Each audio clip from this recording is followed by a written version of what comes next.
Alright, so this is going to be a quick comparison between the Glock 26 Gen 4 and the Glock 26 Gen 3. Alright, everything's clear.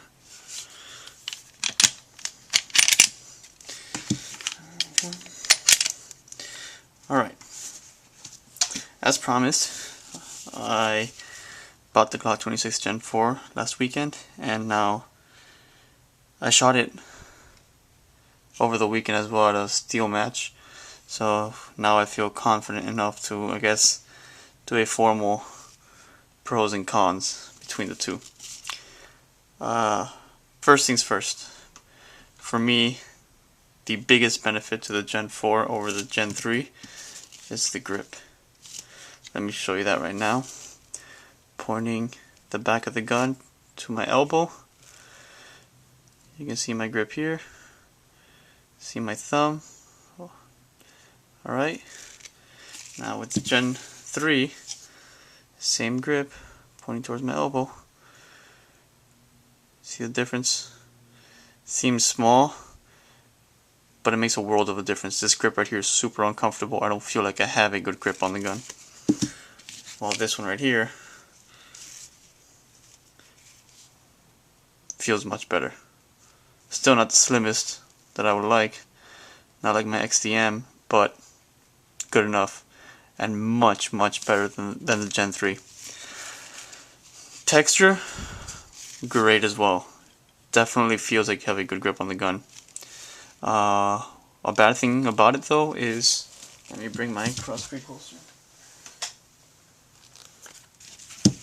This is my crossbreed holster where I normally carry my gun in.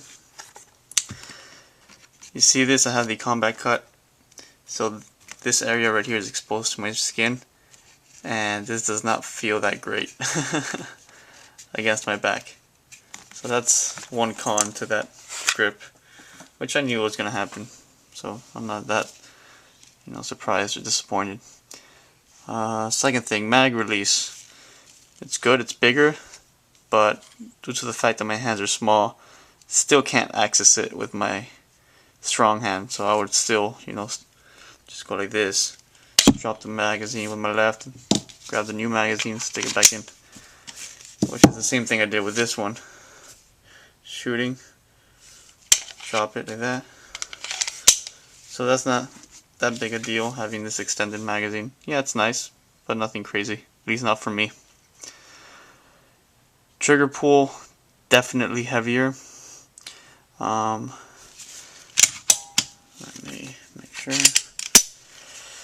One thing I will say though is that while shooting, I really couldn't tell a difference. So I think the trigger pull is 1 pound heavier than the Gen 3, and at first I thought this would make a difference, but to be honest, the way I shoot, which I recommend everybody shoot this way as well, is you shoot the first round, then you follow through by leaving the trigger pulled back as the gun cycles, and then slowly releasing till it resets and leaving it there and then firing again.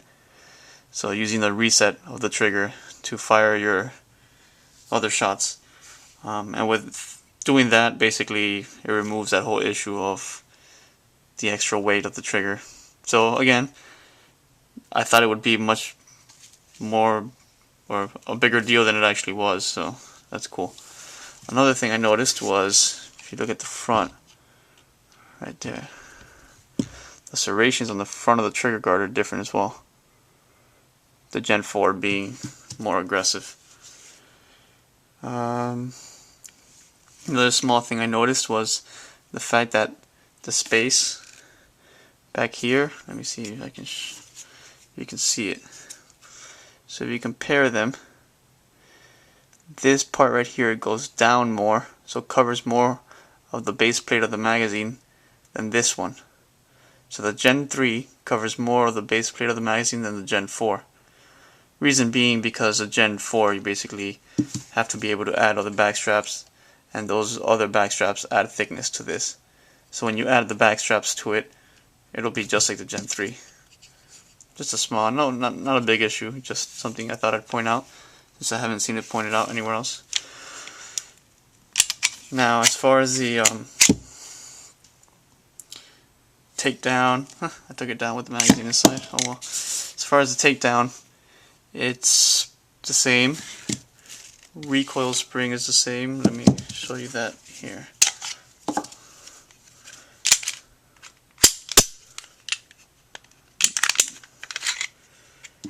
Alright. So there you go. Same exact recoil spring. No difference whatsoever. Barrel is exactly the same. One thing I did notice was that the barrel for the Gen 4 right there has like a sort of matrix, a matrix of dots or something engraved in it, or I don't know what it is. Kind of looks like a QR code, barcode type thing. Just a matrix of small dots. The Gen 3 doesn't have that. Doesn't change anything, just a difference. Again, I'm just pointing out things that are different. So yeah, as far as the top half of the gun goes, it's essentially the same. Here's where the difference lies. If you look at the Gen 4, you see that little dimple there that sticks out of the trigger bar right there. See, I'm gonna try to get the best view possible. It's really hard, but yeah, that right there sticks out, when on the Gen 3 it doesn't. That's one of the differences. The other difference that I found was the gap right there. I don't think that serves any purpose either, at least not that I know of. But yeah, some people said that this section right here, down here, the Gen 4 is more angled than the Gen 3. I don't know. I'm not sure about that. But whatever. Doesn't matter too much. Oh, another thing I noticed was the fact that if you look here, so this is a rail, but then there's a plastic piece here. Again, I'm sorry for the lighting. Not the best lighting. Then here's the guide rail, and the plastic piece starts back here. So let me see if I can get something to point out. Alright, so here the plastic starts right there and right there, while here the plastic starts right there and up here. So that's another difference in those two. But yeah, the trigger pull weight is basically heavier, I think, because of this little dimple on the Gen 4. It basically, if you look at this right here, it rubs against the slide right there. But that also makes it a little more difficult to assemble. When you go to assemble it, that small dimple won't let it go in as it normally does, so you kind of have to twist the slide this way. So you twist it that way, and then you pull it back. Whoops. I'm trying to do this behind the camera, is not working. Oh man. Alright, forgot to set the guide rod down.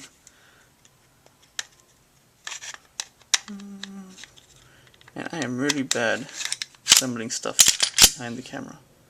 So yeah, Gen 4 to Gen 4. Gotta make sure I'm putting them in the right frame. And Gen 3 to Gen 3. And my magazine.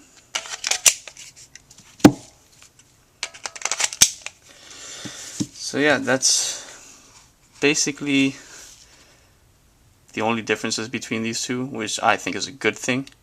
The Glock 26 for me was perfect as it was. The only downside I had with the Glock 26 Gen 3 was the fact that the grip was so thick. That's fixed now with the Gen 4.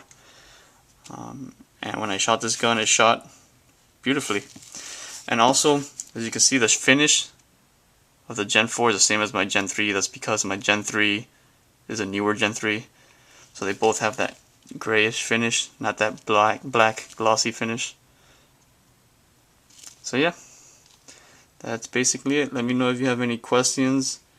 I'll try to answer them.